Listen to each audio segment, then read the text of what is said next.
My name is Nancy Roberts, and I'm an economics professor at Arizona State University. Today, I want to build a simple model that explains a couple of concepts that are very important in economics.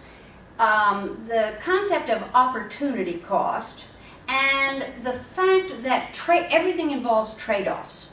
And so what I've done here is I'm looking at an economy, a very simple economy, that produces only two goods. This economy has some resources. They have some land, they have some labor, they have some capital, and they can use these resources to produce either clothing or food. And if they use all of their resources in the production of clothing, then they can produce, I'll just call this point A, they can produce 100 units of clothing per time period, but of course they couldn't produce any food because they have all of their resources in the clothing industry. If they want to produce some food, they're going to have to give up some of the clothing they're making. They're going to have to move some of the resources that are in the clothing industry over into the food industry. And so I've indicated another position where this economy could be. They could give up 4 units of clothing and in return get 25 units of food. Move some resources out, get some food. Here's another move they could make. They could give up more clothing and get more food. And so, in fact, what I've done here, let me label these, A, B, C, D, E, F, and G. G has all of the resources in the food industry, which means every time period they could make 150 units of food. But of course they couldn't have any clothing because all of the resources are in the food industry.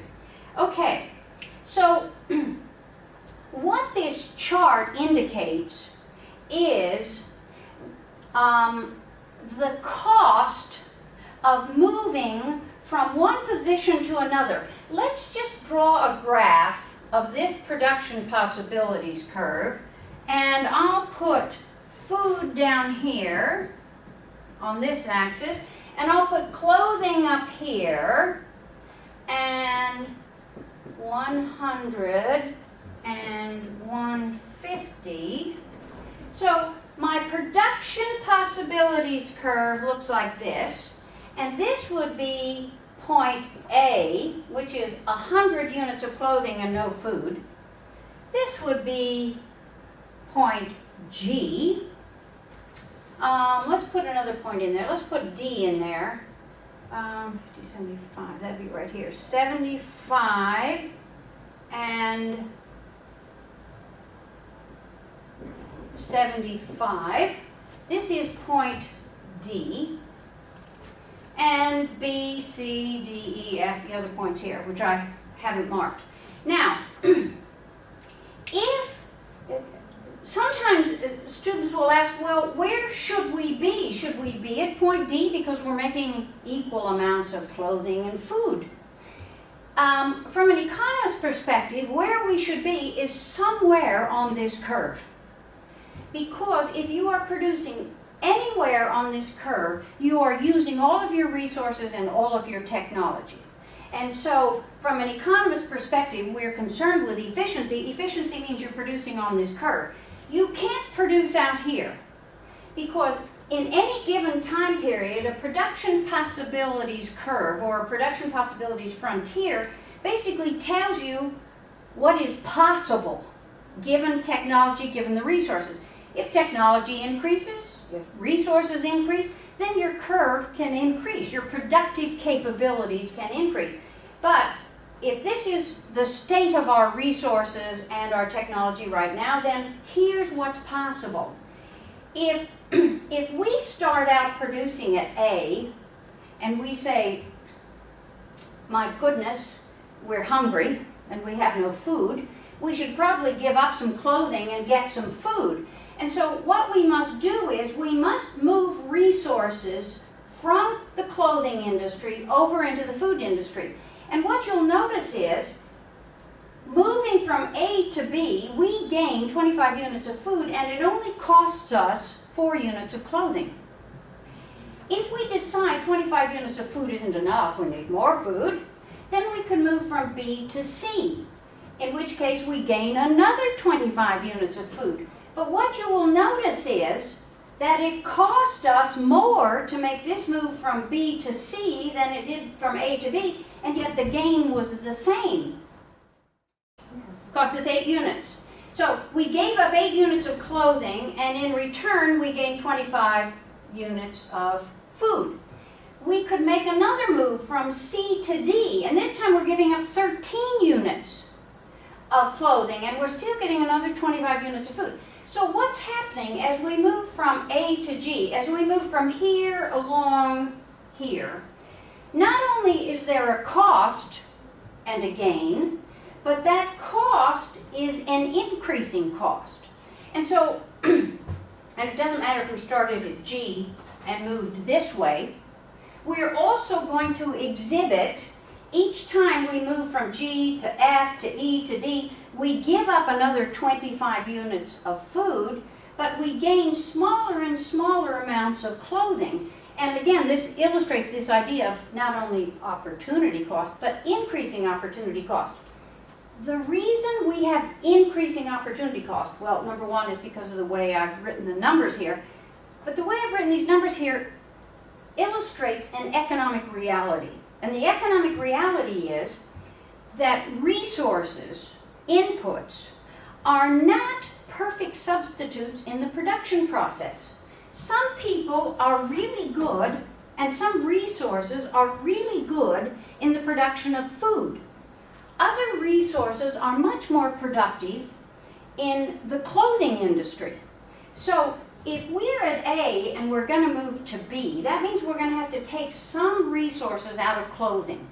Okay, let's just assume that we have somebody here making clothing who's a perfect seamstress. She's magnificent at making clothes. If we have to move resources out of clothing and into food, we're not going to move her because she's our very best clothing maker.